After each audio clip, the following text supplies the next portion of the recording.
The Financial Planner, presented by BSC, Investors Protection Fund. Hello and welcome. You're watching Financial Planner, and over the next half an hour we'll talk about, of course, investing for your children's education, which of course turns out one of the most important goals for most people.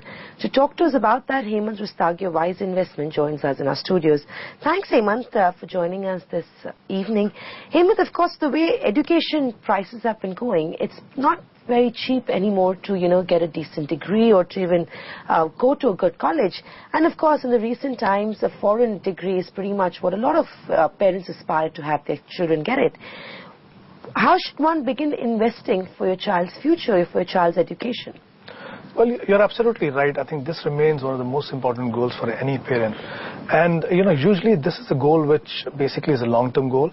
And this is also a goal which requires, parents to actually accumulate a large sum of money.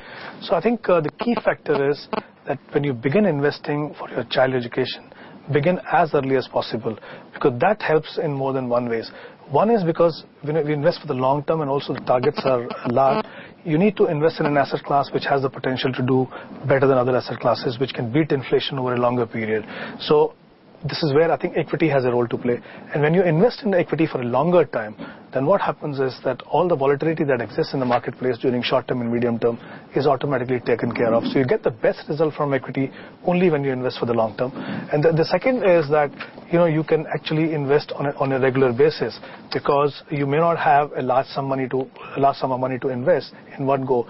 So if you have a longer term horizon, it helps you in terms of, even accumulating that with a small sums of money. The second is the power of compounding works out the best, over the longer term.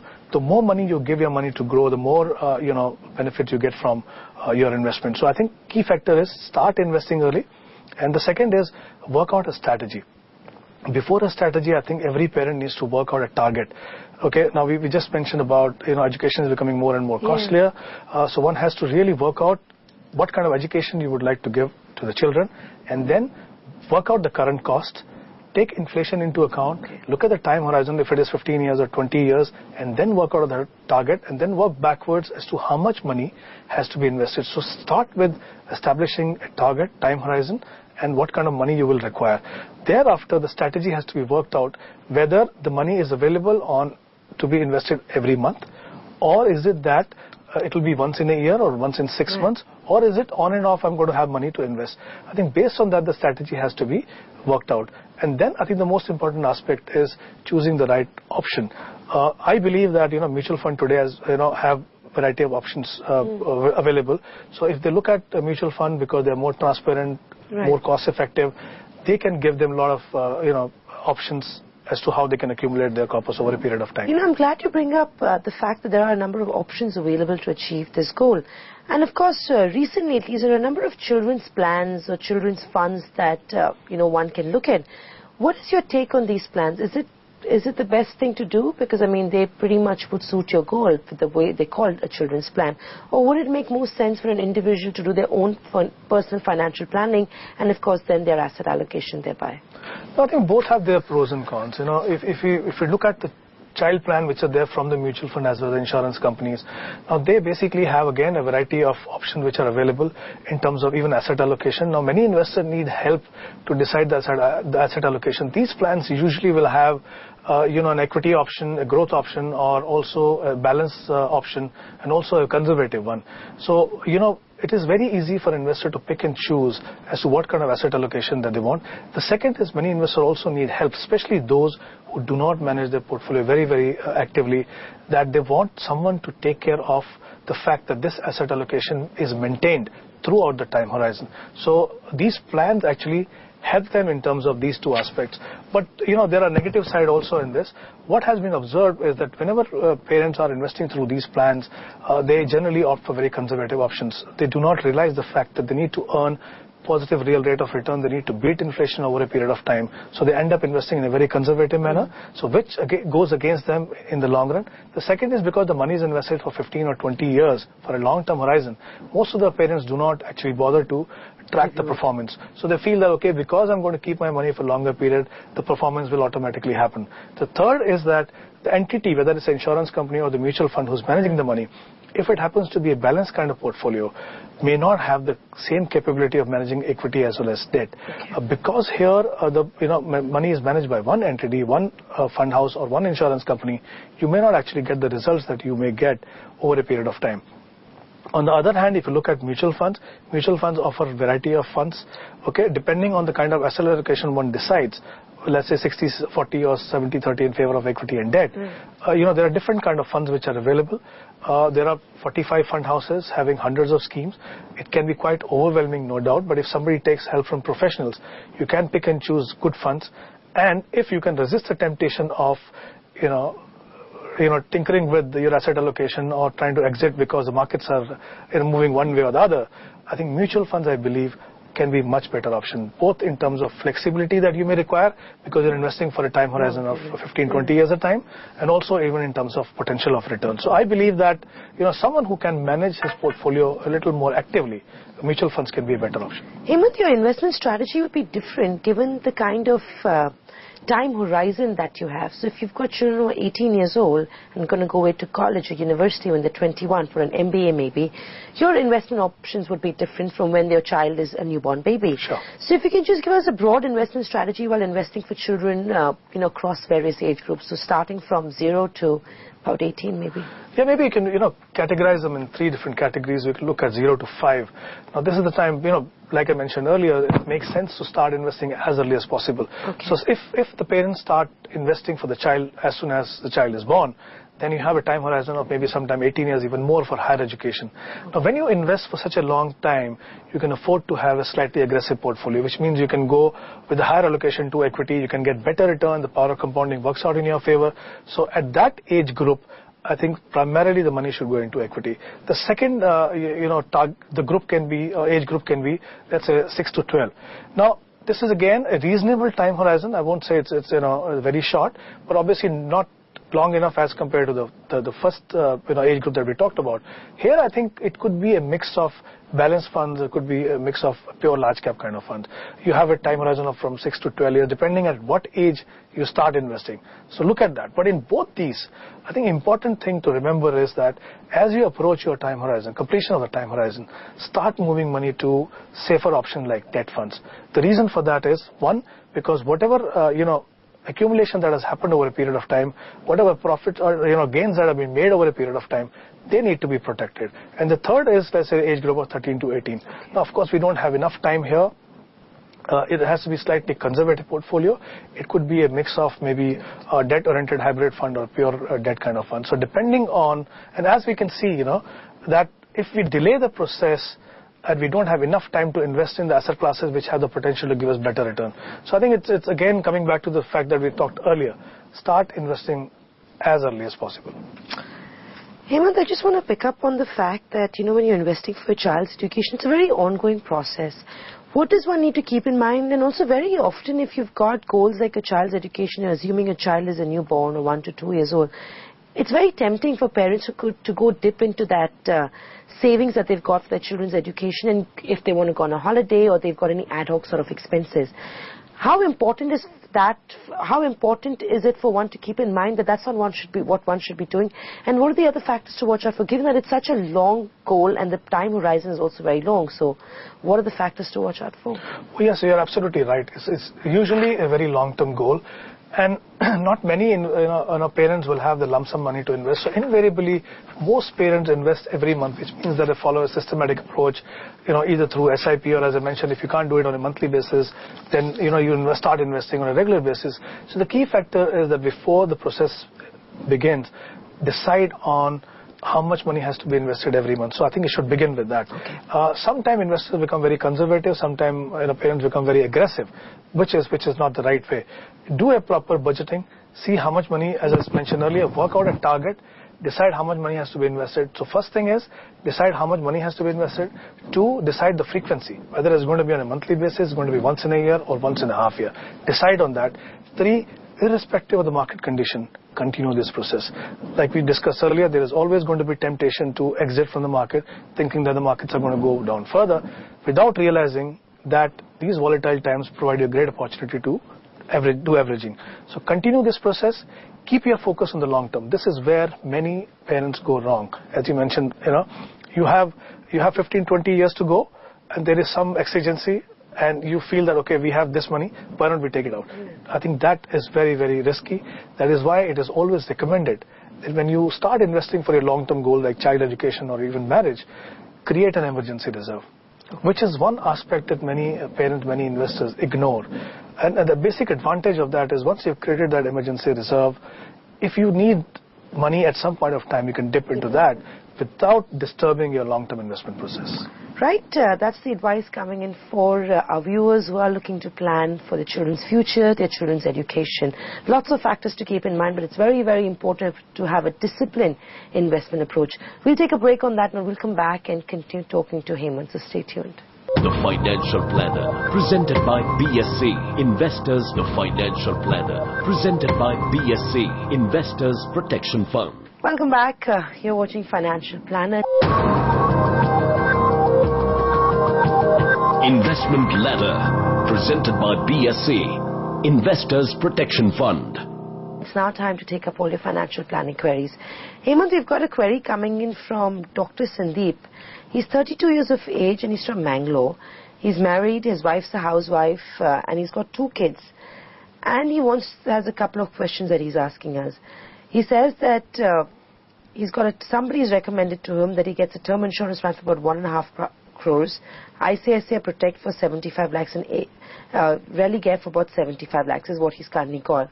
He's got health insurance with Apollo Munich, which is a family floater for 3 lakhs. He's got an emergency fund of 2 lakh rupees. He's got PPF for 8,000 per month. About 1 lakh of rupees per year is what he makes that investment towards. EPF of 4,800 per month. He's got investments in a gold ETF as well. He's got no loan and his monthly expenses are about 35,000 rupees.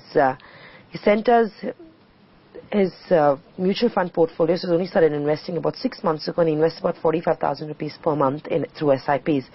He's listed out his goals for us, and of course the funds that he's investing in. So for his child's education, which is 16 years from now, he does a 25,000 rupee investment per month into an IDFC Premier Equity Plan and UTI Opportunities Growth Fund, HDFC Mid Cap and Quantum Long Term. His second goal, which is about 26 years from now, he invests about 13,000 rupees per month. And of course, he's got a home down payment that he's looking to do, which is 10 years from now, and he invests about 7,000 rupees through an SIP. His other intermediate goals, he makes investments for about 7,000 rupees as well through mutual funds. What should he be looking to do? Do you think his portfolio needs any modifications? He's stated his goals. He's given us the kind of funds he's investing in. He's told us about his insurance as well. And of course, the kind of monies that he's saving per month. What do you think he needs to do? Well, I would say I think one rarely comes across a financial plan where everything has been done perfectly. Yeah. I think this happens to be one of them. I must say that Dr. Sandeep has done a wonderful job. And I think for the benefit of all the viewers, I would like to go through this entire process and also tell exactly where he needs to focus more. The beginning of a financial plan is by establishing your goals and then set a time horizon and also work out, what is the target amount which is required. But before doing that, I think the focus has to be on risk management, which means that one has to make sure that there is adequate risk cover in terms of life insurance, health insurance, and there is an emergency reserve that has been created. What Dr. Sandeep you have done is, I think you've done a wonderful job there. You have a term plan for 1.5 crore, which I think the quantum is perfectly all right. And the best thing that, Samina, he has done is he's got 2 term plans, which is what we always recommend. The reason for that is that if at some stage he feels that he has provided enough for the family, he does not require this kind of cover, he can discontinue one of them. So I think it makes sense to do more than one, but not too many, maybe 2 or 3 at the most. Second aspect is the health insurance. Here again, I think he's gone for the right product, family floater plan. It's a young family and he's done the right thing. But I'm not too sure whether the quantum of 3 lakh is good enough. I think he needs to enhance it to maybe 8 to 9 lakhs. So that is one thing that Dr. Sandeep, that you need to do as far as your health cover is concerned. Third is you have created an emergency reserve of 2 lakh, which is the perfect way, as we discussed earlier. I think when you start investing for a long-term goal, and if you have created an emergency reserve, it ensures that in case any emergency is there, you dip into that and do not disturb your long-term process. So I think on the risk management, whatever has been done is perfect, except one thing which I said, you can enhance your health cover from 3 lakh to 8 to 9 lakh. When it comes to other goals, and I think before that I would like to take that the investment that is being made in EPF, PPF and gold, again, is the right combination. Continue that brings the right balance as far as the total asset allocation is concerned. If you look at other goals, like I mentioned earlier, the first step is to establish your goal, which is what you have already done. Also assign a time horizon, which also has been done, and work out a target. And when you invest for the long term, which is what your goals are, all these goals are long term, the best way is to start investing as early as possible. Second is invest in an asset class which can beat inflation. That's where equity comes into play, and this is what exactly you've done. So you've begun the process also. Only one change I would say that, most of the funds that you have selected are perfect. The combination is perfect. For your child education, I think your portfolio composition is slightly aggressive. So my recommendation is maybe you can exit from UTI Opportunity Fund and look at a pure large cap fund, because that is missing from the portfolio. And that fund can be ICICI Focus Blue Chip. So I think just one or two changes here and there is what you need to make. An important thing is, once you start this process, if you continue till the completion of your time horizon, I do not see any problem you are going to have in terms of achieving all your goals.